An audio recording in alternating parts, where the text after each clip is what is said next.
How do they do it? Why do they do it? Riding and crashing and riding and winning and always faster and faster and faster. Well, welcome back, ladies and gentlemen, to With Antone MotoGP. We've just seen round two. Argentina has been run and won. And what a race. Probably not the most exciting there to see, but, some great results. Marquez brothers, Marc and Alex won two. Bagnaia in the sprint. And, of course, we saw Morbidelli come up in the main feature race. But I want to run through, like I said to you, with Antone MotoGP, we want to look a little bit behind what's happening, not just the races themselves, but have a look at what's happening behind the teams. And the one I want to start off with is Aprilia Racing. Now, we talked about this in the pre-season, and I think I rated the Aprilia management as a fail. Well, here we are again, Aprilia, trying to, with Rivola at the head there, change the rules. So they've decided that we don't want to play by the rules. We want to ask all the teams for dispensation so Jorge Martin can practice and have a ride on the MotoGP bike. Now, why are they focusing on that?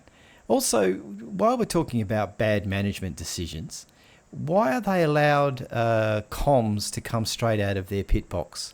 We saw that on the Dorna coverage and also on the grid. They're letting the competitors hear what they're doing. So why do they certainly allow those live comms? I don't know. And what they should be focusing on, right, is doing sound and proper management for the riders. Now, Agura, okay, Trackhouse, but it's Aprilia. Their star, the fastest guy on an Aprilia. And what do? They make an error with the software, engine management software, and he gets disqualified from the round. Now, what's going on there? They should be focusing on the race. They ruined Martin's season before he even started with that poor tyre choice in pre-season. They then didn't control and manage him, and he chucked the super motard down the ground. Now they're trying to change the rules. They're not focusing on what's happening following the rules. They can't get the rules right with the software for Agura. And now they're allowing, live communications when really there's no need for that. I can't understand that. Anyway, that's Aprilia. I want to talk a little bit now about Ducati. Now, Bagnaia has this graphic on the back of his leathers, go free, famously brought into question when he had the trouble with alcohol a couple of seasons ago. Now, mental disintegration is what's happening there. These guys, at the level that they ride at, a lot of it's what happens between the ears. I was watching with great interest the early sessions for the qualifying and free practice in Argentina. There was so much frenetic energy in Bagnaia's box. Everything looked like a problem. It was almost hands in head stuff. And I just can't believe it's easy for him. He's at work. He's got his sister as part of the team. Okay, fair enough. He's got his wife there. Okay. But there's a lot of negativity in what Bagnaia's doing. I also saw Ducati doing something interesting. Marc Márquez came into the pits to do a flag-to-flag bike jump. The mechanic wasn't focused. He didn't grab the bike correctly. Marquez ended up smashing the screen on the front of the fairing. Now, I just wonder what's going on there. I think we talked about this, Marc Márquez, what he's going to do to Ducati, and he's doing it. Bagnaia is almost a shell of himself. Starts slow in the seasons, I get that. But honestly, I think from a mental strength point of view, he's really not showing it. He has, Bagnaia, as all riders do, one job. And that job is to win. It's not to complain about the bike. It's not to complain about the track. It's not to complain that he hasn't got the settings on the GP25 and he wants to go back to the GP24, like last year's bike. Whatever it is, your job is to A, ride around problems, and B, actually win the races. So anyway, that's where I stand on Ducati. So let's move on and have a look at KTM, the career destroyers, let's call KTM for this episode. I was thinking back, I was talking to a colleague about this, and how many careers has KTM ruined? Zarco, do you remember Zarco wanted to leave KTM after his double Moto2 championships? He said he would not be continuing, he couldn't ride the bike, they sacked him. Then we have Espargaro, Pole, came. He got let go after his big crash. Oliveira, the most rewarded in terms of wins for KTM, they couldn't come to a deal with him, and so he got moving. And who are they destroying right now? Acosta. They're completely lost. I don't know what's going to happen with Acosta, whether he's going to have this release clause. VR46, I'm predicting the summer break will be the time when actually that starts to go.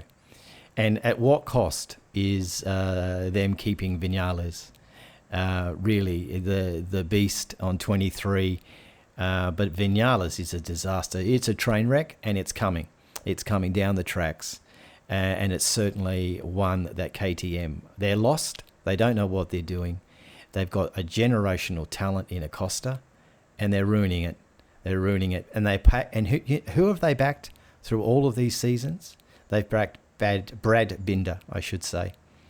Okay, how's that gone? How is that going with the WP suspension? Is that a good choice? Everyone else is running the Öhlins. Is that a good choice? Okay, let's have a little bit look at Yamaha. Now, one of the things that's I've been thinking about at the start of this season, and we noticed it when the bikes were running in KL in Sepang, and then again in Buriram in Thailand, I really believe that Dovizioso, Dovi, as we like to call him, his work is really helping Jack Miller. If you remember Dovi and Miller, they were quite close. And they, I think, continue to be quite close. I remember comments back in the Ducati days where when Miller was testing and riding, working with Pramac, his style was very similar to Dovi. I think Dovi's development work has been really helping Miller. Oliveira, I'm not sure what's going on there. I know he's injured himself and he was unable to race, but I question whether he has what it takes. I've never really been a fan of his. We talked about him earlier in KTM. And the slow progress, really, of Alex Rins. I read with interest he has a new carbon fibre shell on his damaged leg. That's got to be now a number of years. It's got to be 3 years that leg has been damaged. So I'm not too sure exactly where Yamaha are going. Quartararo, apparently the second fastest guy on the grid, he's not showing it. Again, it's their job. Quartararo, I'm not sure if he's the highest paid rider in the GP grid. I think he might be. Some have said 12 million euro. I'm not sure on the numbers. His job's to win that bike, to win on that bike, or at least get it into a position where he can win. And that's not happening. So for Yamaha, they've got a bit of work to continue to do. Okay, so what about Honda? What about the man, Zarco? What a fantastic thing. I think it's been 36 Grand Prix since a Honda has been on the front row, 36. And then I think that's fantastic result. Mia running around, doing better, looking better. And I think perhaps there's some strength there in what they're trying to do. And they're on the improve, but I'm really not too sure about how that is actually going to go. Hopefully they will progress, and like significantly from a pre-season that screamed Yamaha, Honda I think have actually taken a step forward. They can start to aggressively ride their bike, and I think that's something that in the races to come, I believe Honda will do well. But great ride by Zarco. He finishes 4th in the main Grand Prix behind Morbidelli. Actually, correction. He finished fourth in the sprint race, and obviously on the Sunday, he was in behind Bagnaia.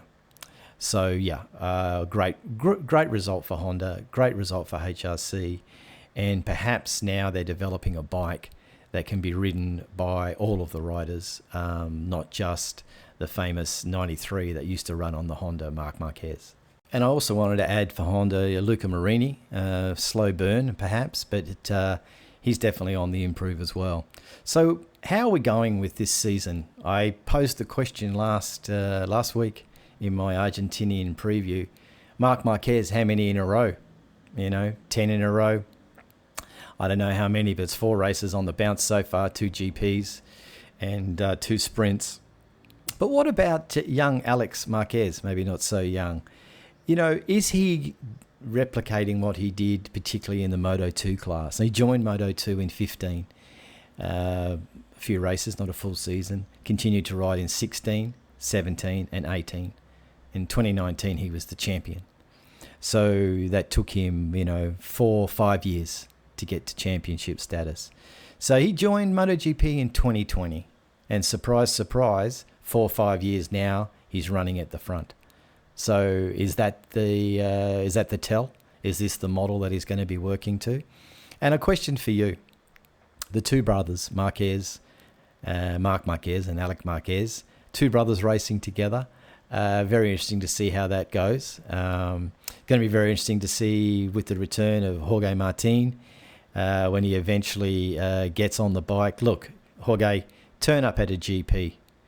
Take the Friday, take the Saturday practice sessions as practice. No problems. You don't need dispensation to the rule. Get back on the bike, see how you feel, like every other rider has done. So, MotoGP Argentina, round 2, what a race. Some of the thoughts there that I have on each of the teams, and particularly looking at the results. I think it's important to take a look at the teams. Now, if you've liked this episode, please give us a like or a subscription would be fantastic. And drop a comment in below. What do you think? Bagnaia's mental state? How is it? KTM, are they career destroyers? Is Dovi really helping the development for Jack Miller? And Alex Marquez, is it a 4 or 5 year time? Let's see. Bye for now.